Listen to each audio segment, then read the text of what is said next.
it's this idea that you are not your thoughts, but then who the heck am I?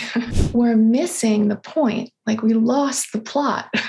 We're drawn to do and to give and to serve, but also to be quiet. Truth is like a magnet that's drawing us to it. Being here in the world, we're learning so much in so many different ways.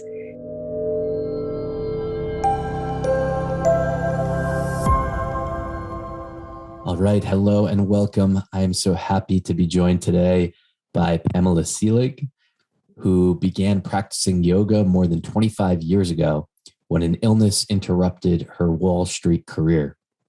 She started meditating as a complementary therapy, which led to a lifelong pursuit of perceiving yogic wisdom.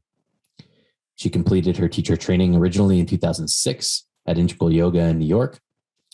Then she began teaching friends at a local convent in New Jersey, and her classes grew and grew. In 2009, she opened a thriving yoga studio in her community. And after a rewarding 9 years, she sold the studio and began working on her first book, published by Shambhala on September 28th. It is titled Threads of Yoga, Themes, Reflections, and Meditations to Weave into Your Practice. Finally, along with Hatha Yoga, Pam is a certified integral yoga, Raja, and meditation instructor. So Pamela, thank you so much for being here today. No, thank you for having me, Avi. So the first question I just want to ask is, why did you decide to write a book? Well, it was an idea that was percolating for a long time. When I was teaching a lot, several classes a week or a day, I was always looking for a book that would help me bring yoga philosophy into a class.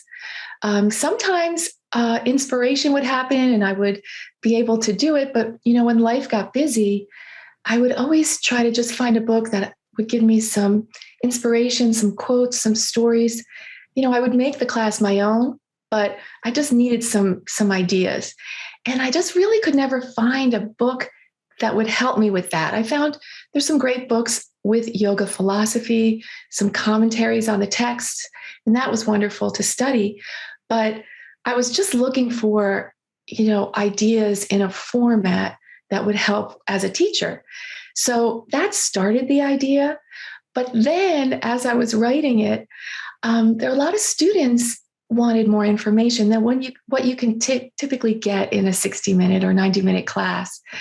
And when they asked, most of the time I would say, maybe do a teacher training. Even if you don't want to teach, it'll deepen your practice. But a lot of students don't want to take a teacher training. They're not interested in that. So I wanted to write the book for them as well. People that want a little more info, that are practicing yoga, but are interested in the philosophy, maybe not quite ready to dive into the texts. And then for people that are interested in the physical practice, that maybe have other physical practices, really aren't drawn to the postures, but kind of want to know what is all the fuss with this 3,000-year-old practice that's still a thing. So I think the book sort of can help those three groups, which I know is a large audience, but I just think this information is information that everybody should know, sort of the basics. So that's really what got me to write the book. Why do you feel that it's information that everybody should know? Why is it so important? Well, as I was learning, especially when I came across the Yoga Sutras, and there were so many things that I learned that were really helped me. And I thought, gosh, I wish I knew this before, or everyone should know this. Like that was sort of my last, 25 years, little, light bulbs would go off and everyone should know this. And it was really, I think if I could boil it down, it was the idea of when I first learned that you are not your thoughts. Yoga is the quieting of the mind. That's the second sutra. Okay, yoga is the quieting of the mind. And then you sort of get into that for years or decades, trying to get your head around that idea. Like, how am I going to quiet the mind? But it took me a long time to think of, or go to the next sutra, really, like, why? Why quiet the mind? And it's this idea that you are not your thoughts, but then who the heck am I? So the next sutra, Sutra 3, sort of, it kind of hit me again like lightning, was then the seer abides in her true nature. So if you quiet the thoughts, you can find who you are. You can get into that depth of your being. That's why we do it. But even before we do the practices, the idea that you are not your thoughts in our culture, in the Western modern culture, can just right there help so much suffering.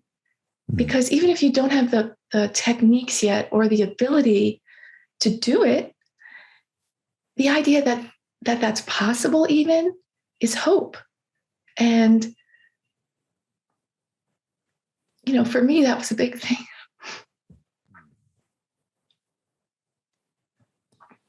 Yeah, for me too. And I think many of us. It's interesting. It really powerfully impacted me a long time ago, but now it's been coming up more recently. Like, I'm listening to other people talk about it and the moments of transformation that they have when they hear, I am not my thoughts, and realize that this is true. Mm-hmm. So, sorry, when I sort of remember, like, when I first learned that, and, really learned it like in my body, it hit me so hard that even now I get emotional, because it's the start of not suffering, that idea. So, and it's such a simple idea. It's such an idea that, again, it's not in our mainstream culture, although I do believe it's coming. It's right there now. There's so much talk about be authentic and you be you. That's like, kind of a modern thing. Be yourself. So it's kind of the start of, okay, wait, well then who is that? How do I get there? And to me, that's the crux of yoga. That is what the teachings are showing the way. And now I think our modern culture is actually asking that, be authentic, you be you. All these kinds of, now even like slogans, it's a really good start. So when you're feeling emotional about this, is it connected with the amount of suffering that maybe you've experienced believing that you are your thoughts? That's probably a part of it. For me, when I feel a powerful truth, I feel it in my body, and it comes up as feeling that choked up feeling of emotion. That's just my response to truth, whether I'm feeling it or I'm hearing it or someone is speaking. It's just a response that I have. So I experience that often in my classes when I teach. Not often, but if I'm teaching, I sometimes have to pause and explain. Sometimes that I get emotional. Not to worry. It's just how my body responds. And I used to be very afraid of that and that response, and really just, try not to let it move. But now I know it'll pass. Just kind of let it go. So to me, it's a good sign now. It's a sign of getting a little bit deeper. Not that I planned it or wanted to do it during a podcast. It's totally fine. It's totally fine. Do you feel grateful that you've connected more with your true self, that you've discovered that you're not your thoughts? Yes. Yes, extremely grateful. I feel like it's given my life meaning. It's what my life is about. I feel like it's almost like, every part of my life had its purpose, but that was the beginning of a new part of my life, a part of my life that was directed from my own deeper self, which of course is connected to everyone. So it was living life the way that, a joyful, free, happy way. Although that's not to say there's not suffering and all the emotions are present. It's just that was the beginning of waking up, which I know it's a process. It's not that I'm self-realized by any means. It's just that little bit of light now can start the process down the path a little bit easier. So do you think that you're still in the midst of this process where you get caught in your thoughts and believing that you are your thoughts, and then remembering that, okay, no, I am not my thoughts? And are you finding yourself kind of moving back and forth? And as you're practicing this, are you able to spend maybe less time believing that you're your thoughts? Yes, that's really what it is. It's not, I don't have the ability to not be in my thoughts. I'm in my thoughts, but now I'm catching myself and having moments of, being in just awareness and being present, or whatever the words that you use for that, in the now, mindful, spacious. But most of the time, I'm in my thoughts. And when I feel that anxiety or stress or that pain, that's a little help in a way, because it catches me and I can come out, remember who I am, maybe even use the inner mantra, who am I, to catch myself, and then come back. And that's just the process. But the idea, again, just the idea of knowing, no matter how much suffering is occurring, that at some point there will be space. There's techniques that you have to make the space. I may not be able to do it in this particular moment when I'm being triggered, or when there's three things happening and I'm just in it. But I know I'll be able to take a breath in a minute. And to me, that's the information that everyone should have. Even if you can't do it, even if it's just an idea, even if the practice hasn't set in yet, it's possible. And it's there. It's already here. We don't have to really do anything other than undo. Mm. Yeah, that's what Swami Satchidananda used to call himself, on the undo. I love that. Listening to you and just feeling into this presence, into the now.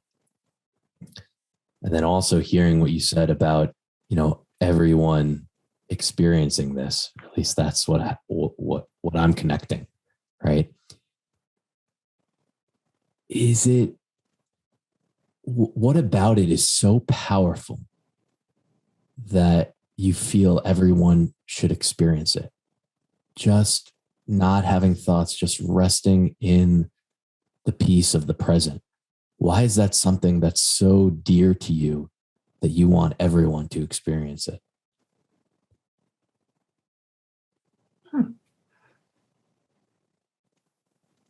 Well,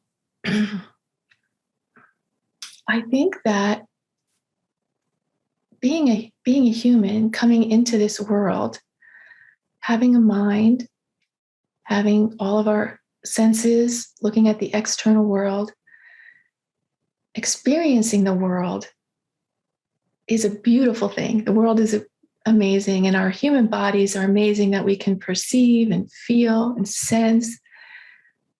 But it's so beautiful.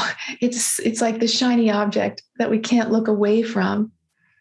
We're missing the point. Like we lost the plot. The reason that we're here, we can never know if we're just looking on the outside and just looking, being driven completely by our senses. It's like we're losing who we are. And while it's a nice distraction, we can have a nice life, and it's a small fraction of who we really are and what we're capable of. And it leads to suffering, because if we live our lives just on the superficial level, and I don't mean that in a negative way, I just mean not knowing anything other than that inner narrator in your head and cultural conditioning and just doing the regular thing, living your life, it can be pleasant, but there's deeper meaning, and you'll miss it if you don't quiet that mind. You'll miss it, and it's a tragedy. And the other thing is, the world needs you. The world doesn't need that inner narrator in your head, being defensive or letting the ego rule the every decision. The world needs the you that's underneath that. We all do, as a society, as a world. So the world will miss out if you don't develop yourself to your own potential. And again, it's already there. It's not that you have to do anything. It's just a perspective shift. That's really all that it is. So and that's why it's for yourself, but it's also for everyone. It's probably why we're here, is to get to this deeper part of ourselves and then share that. But you'll miss it if you don't come out of the mind, come out of the thoughts. I love that. So is the most important thing to do, perhaps, to do nothing? I think that's a great start. But that is not necessarily, maybe simple, but not so easy. Yeah, I mean, it's just, I think most of us haven't been practicing resting in this place, right? And at first, does it seem like boring? Like, okay, I'm just not going to do anything. I'm not going to think about it. I mean, this is, I think, how many people feel about meditation too. So it's like, how to explain, like someone like me or you, that we love this so much and we have this discovery that's helped us in our lives. And we want to share it, right? How can we explain like the benefit? That's why I was asking about that. What we're receiving from this experience of losing, Swami Satchidananda calls it the little I, right? The little I and the big I, and moving from the little I into the big I. And I was considering this yesterday, and actually the word that came to me was enjoy. It's like what's happening in that space is actually like, that's where we can actually enjoy the experience of being alive, right? And we need to slow down in order to do that. I need to slow down in order to do that. If I'm just moving, I'm not stopping to appreciate and drink in what's happening in my life. It's a fine balance, because our personalities, we're drawn to do and to give and to serve, but also to be quiet. I think, your question about how do you explain it, I think it's hard because it does sound incredibly boring or terrifying, for a lot of people, terrifying. This idea of getting quiet and still. But I do think that it's only at a certain point where you're drawn to this idea. You have to get to this point where the outside goals or the cultural kind of conditioning of what you're supposed to do and what is the most important thing. When you sort of get oh, wait, I don't think so. Or, maybe it's because, you just know innately, money's not going to do it for me. Things aren't going to do it for me. Or maybe you made a lot of money and you're like, wow, still the same. I feel terrible. Or different, or you just innately have that wisdom. I think you kind of have to get there first before you will even believe someone who tells you that it's really about going within and finding that happiness within. I just don't think you would even believe it unless you're at that point. But I feel really strongly now that a lot of people are there. Like everyone's getting there. Even though the world is chaotic and it's a lot of negativity, maybe that's bringing this more to the surface in a way. But I do think there's a lot of very hungry people for, well, then what? If I'm not, what's the point? What's the point? I think that question is hanging out there in a big way right now. What's the point?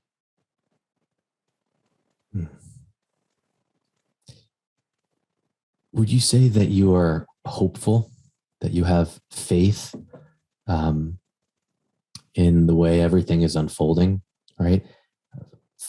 From my interactions with people, it seems that is a very rare perspective even to take on. That more of the popular perspective is that like, oh my gosh, everything is like crumbling and crashing and we're not going to a good place.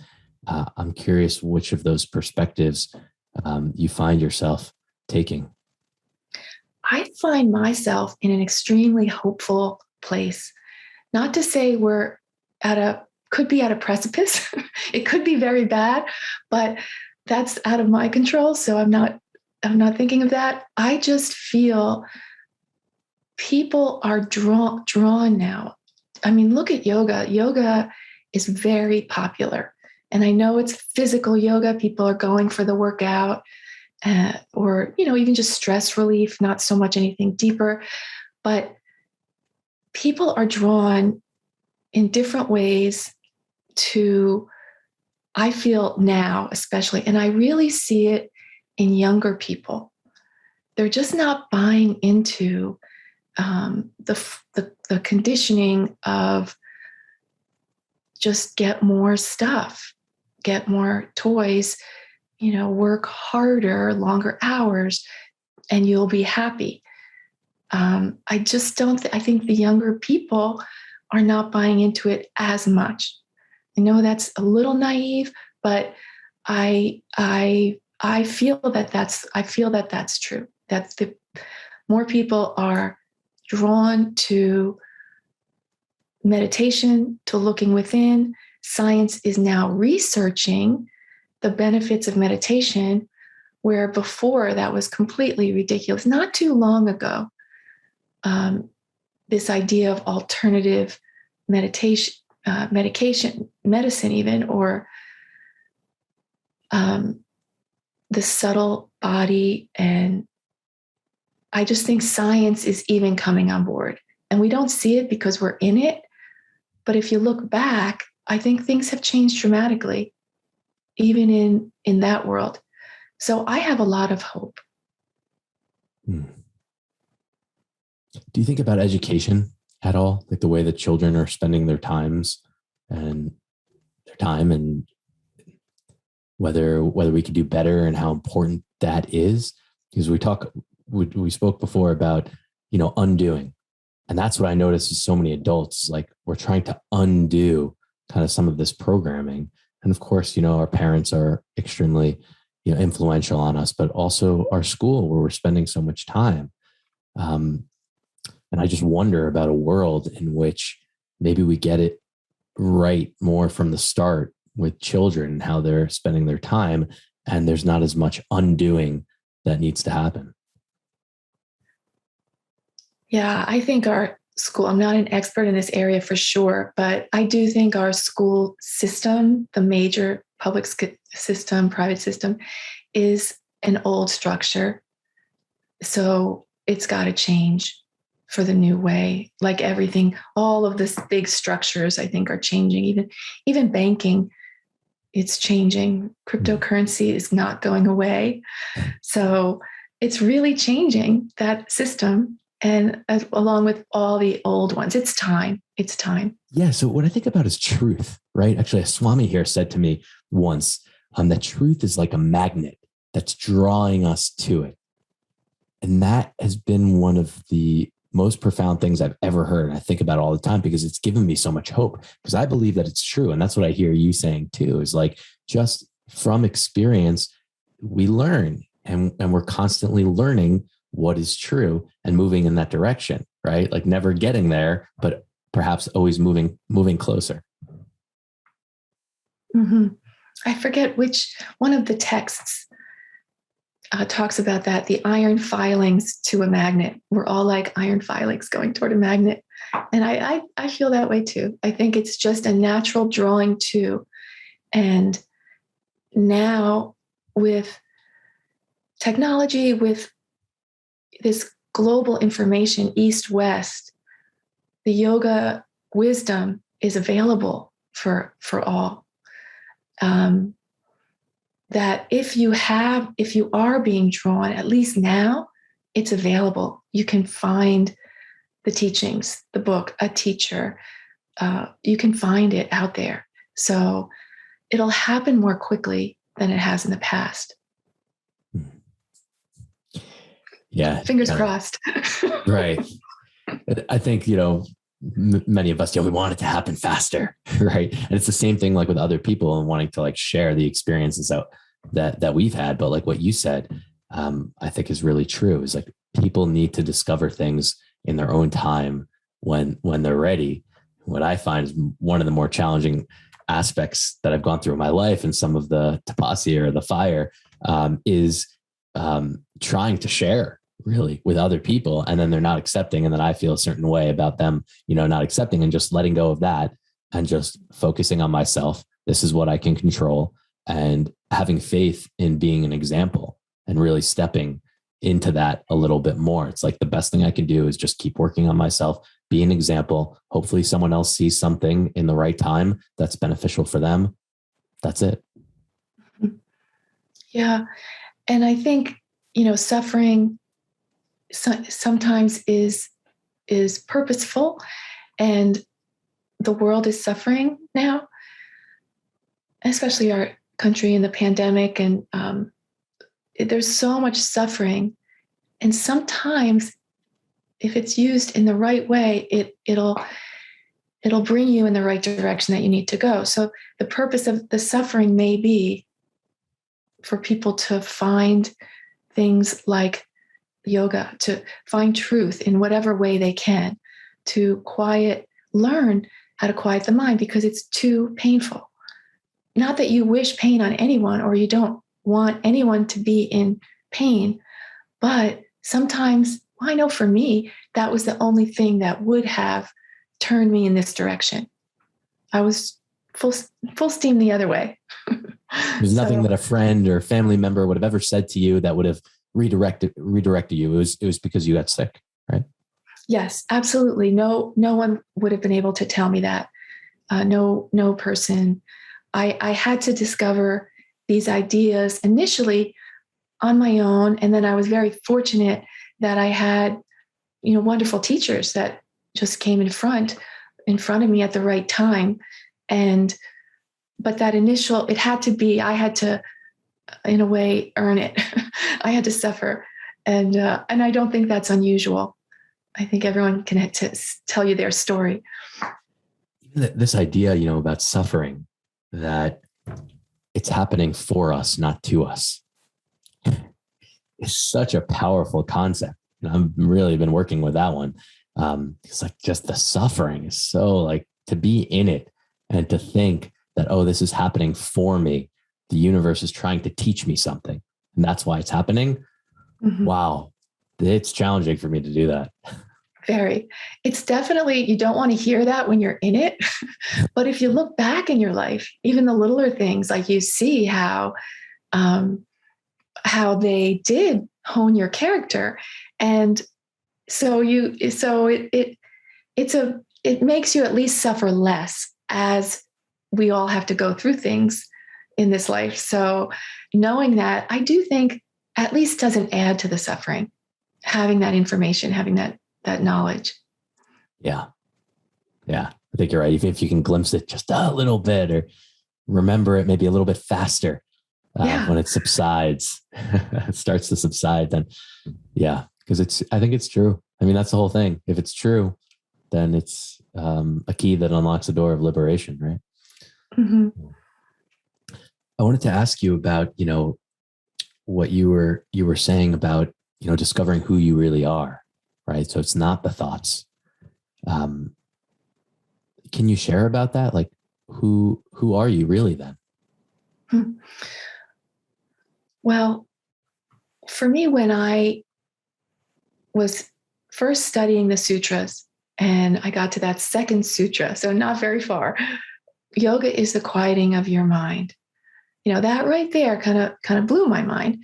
So I had to spend a couple of decades there, figure that out. Like, and the other sutras, of course, the 8-limbed path teaches you how to quiet the mind and gives you the roadmap. So there's lots of fodder there to work with.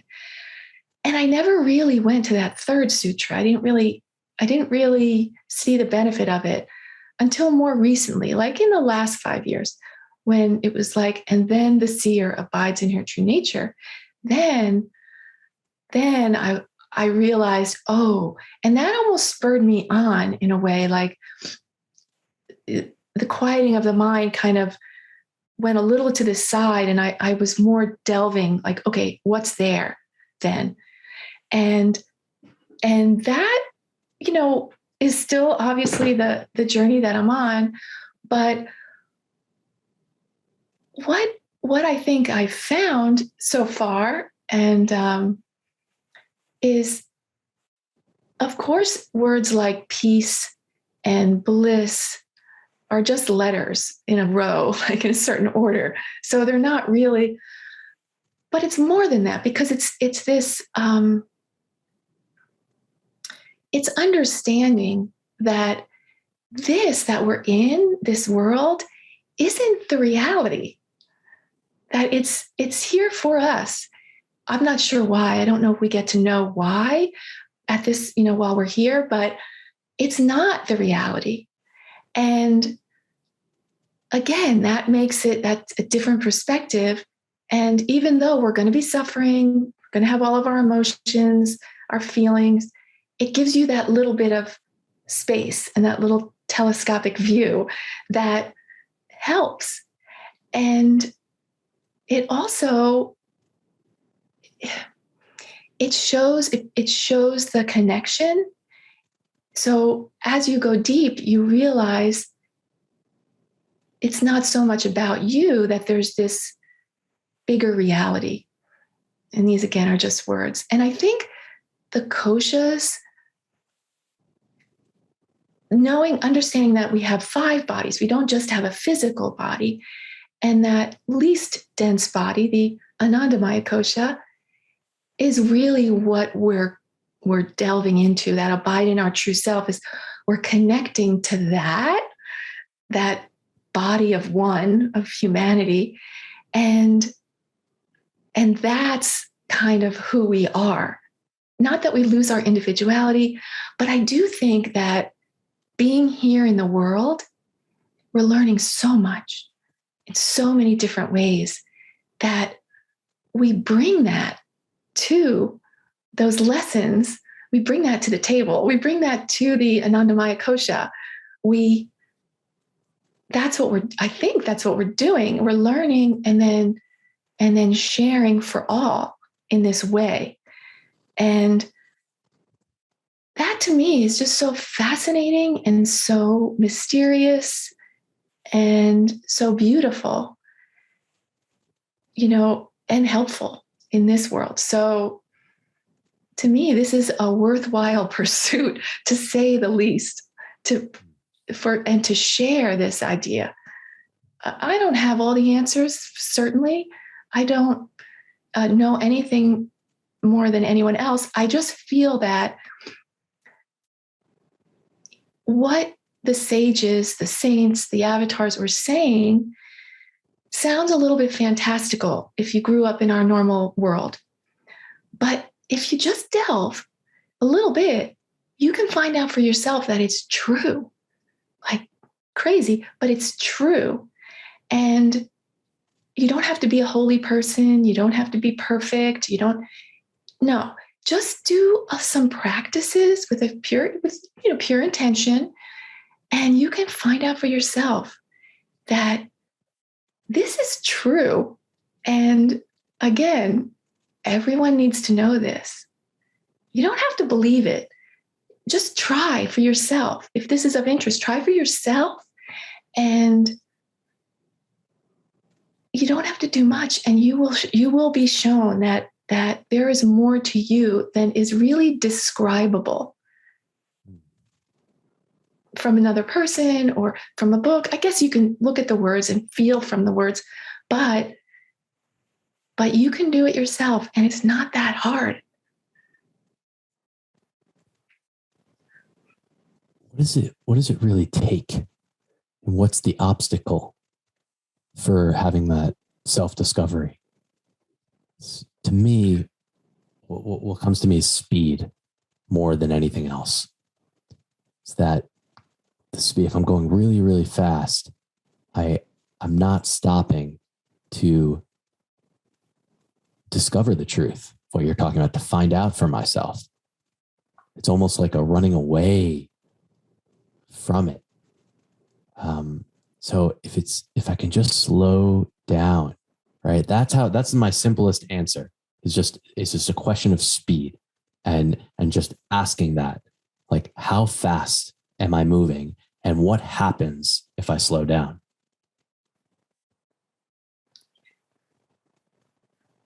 Well, I think when you say what's stopping us, I think that we all, based on where we choose to be brought up, our families, our personalities that we have, we all put these kind of hurdles for ourselves based on that.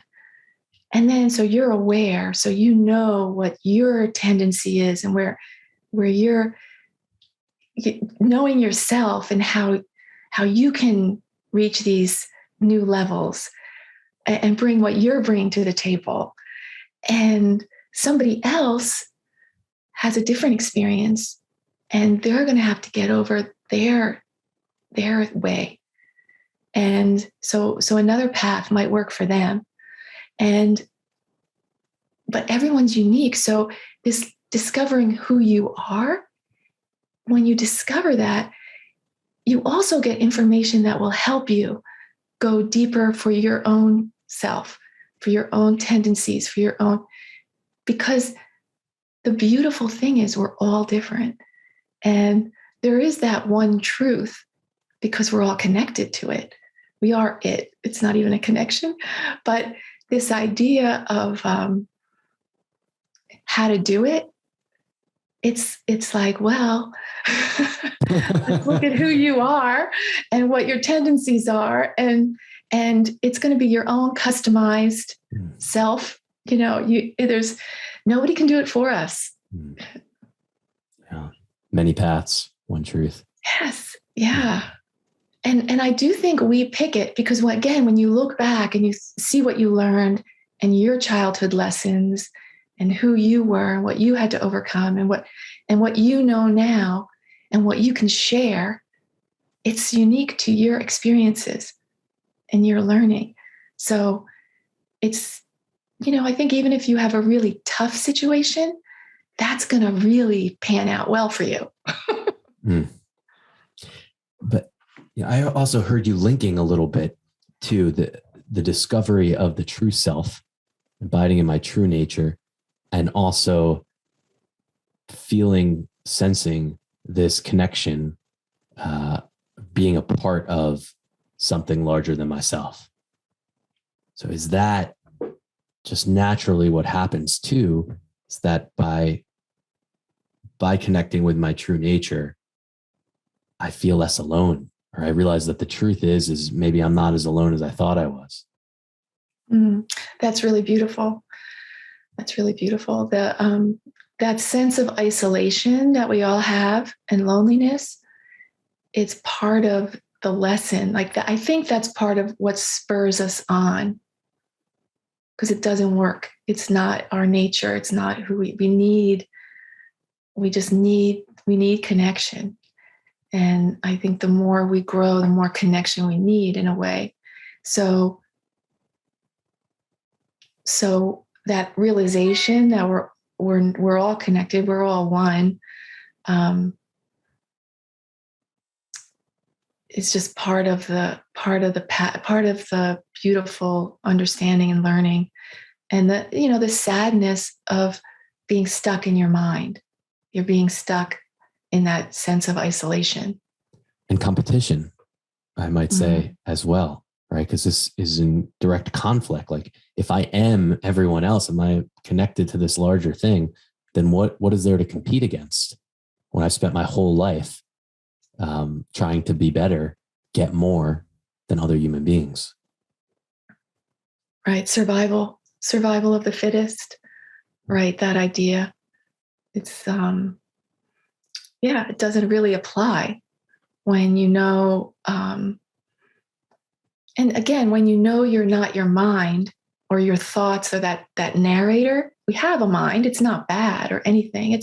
So the mind is good. It's nice. We need it. It's our sense of reason.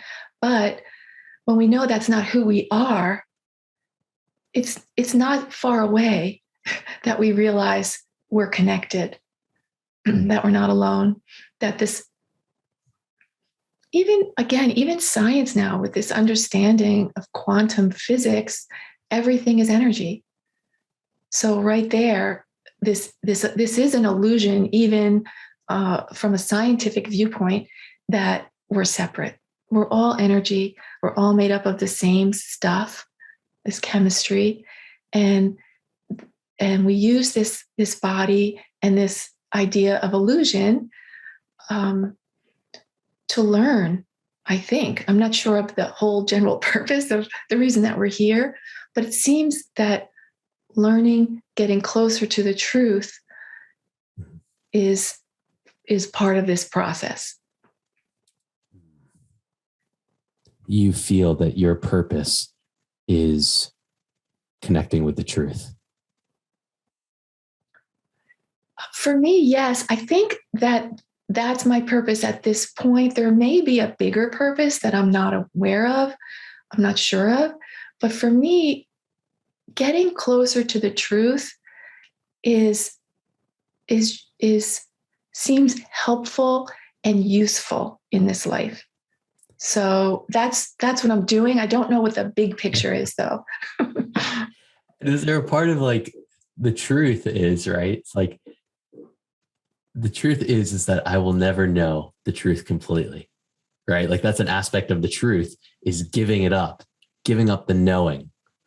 Mm-hmm. Yeah. Exactly. It's okay to have some surprises. It's okay.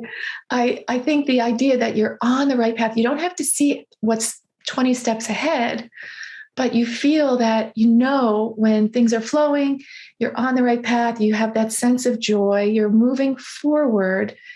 That's enough. That's enough for me at this point.